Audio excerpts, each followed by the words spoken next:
ಎಲ್ಲರಿಗೂ ನಮಸ್ಕಾರ. ಜ್ಞಾನ ದೀವಿಗೆ ಕಡೆಗೆ ಸಾಗುತ್ತಿರುವ ನಲಿಕಲಿ ಮಕ್ಕಳು.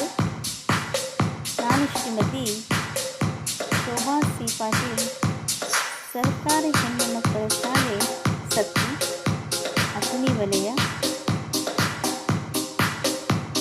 2ನೇ ತರಗತಿಯ ಶ್ವೇತಗಂಧ ಪರೀಕ್ಷೆ, ಕನ್ನಡ ವಿಷಯ ನೀತಿಕತೆ, ಚಿನ್ನದ ಮೊಟ್ಟೆ ಇಡುವ ಕೋಳಿ.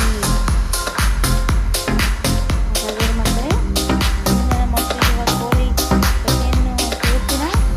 ಮಕ್ಕಳೇ, ಕಥೆ ಕೇಳಲಿಕ್ಕೆ ಸಿದ್ಧರಾಗಿದ್ದೀರಾ?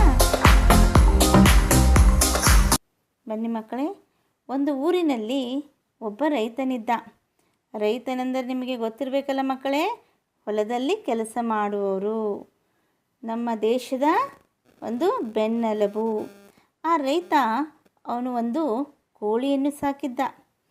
ಆ ಕೋಳಿ ಬೆಳೆದು ಏನಾಯಿತು? ದೊಡ್ಡದಾಯಿತು. ದೊಡ್ಡದಾದ ತಕ್ಷಣ ಅವನ ಅದೃಷ್ಟಕ್ಕೆ ಆ ಕೋಳಿ ದಿನಾ ಒಂದು ಚಿನ್ನದ ಮೊಟ್ಟೆಯನ್ನು ಇಡತೊಡಗಿತು. ಆವಾಗ ಆ ಒಂದು ಚಿನ್ನದ ಮೊಟ್ಟೆಯಿಂದನೇ ಅವನು ರೈತ ತನ್ನ ಜೀವನವನ್ನು ಸಾಗಿಸುತ್ತಿದ್ದ. ಒಂದಿನ ಏನಾಗುತ್ತೆ ಅಂದರೆ ಮಕ್ಕಳೇ, ಅವನು ಒಂದು ಕೆಟ್ಟ ಆಲೋಚನೆ ಬಂದುಬಿಡುತ್ತದೆ.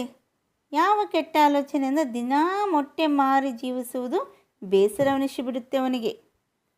ಆವಾಗ ಕೋಳಿಯ ಹೊಟ್ಟೆ ಕೊಯ್ದರೆ ಎಲ್ಲ ಚಿನ್ನದ ಮೊಟ್ಟೆಗಳು ಒಟ್ಟಿಗೆ ಸಿಗುತ್ತವಲ್ಲ ಅಂದು ಕೆಟ್ಟ ಆಲೋಚನೆ ಬಂದುಬಿಡುತ್ತದೆ.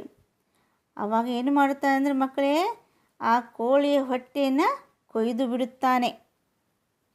ಕೊಯ್ದು ಬಿಟ್ಟ ತಕ್ಷಣ ಅಲ್ಲಿ ಏನು ಸಿಗುತ್ತೆ ಮಾಂಸ, ಕರಳು ಬಿಟ್ಟು ಅಲ್ಲೇನೂ ಸಿಗೋದಿಲ್ಲ, ಬರೀ ಮಾಂಸ ಕರಳನ್ನೇ ಸಿಗುತ್ತದೆ. ಆವಾಗ ರೈತನಿಗೆ ಬೇಸರನಿಸಿ ಏನಾಗುತ್ತದೆ? ಕೋಳಿಯೂ ಹೋಯಿತು, ಚಿನ್ನದ ಮೊಟ್ಟೆಯೂ ಹೋಯಿತು ಎಂದು ಬೇಸರನಿಸಿ ಅಳತಾ ಕೂತು ಬಿಡ್ತಾನೆ. ಅದಕ್ಕಾಗಿ ಮಕ್ಕಳೇ, ಯಾವಾಗಲೂ ಅತಿ ಆಸೆ ಪಡಬಾರದು.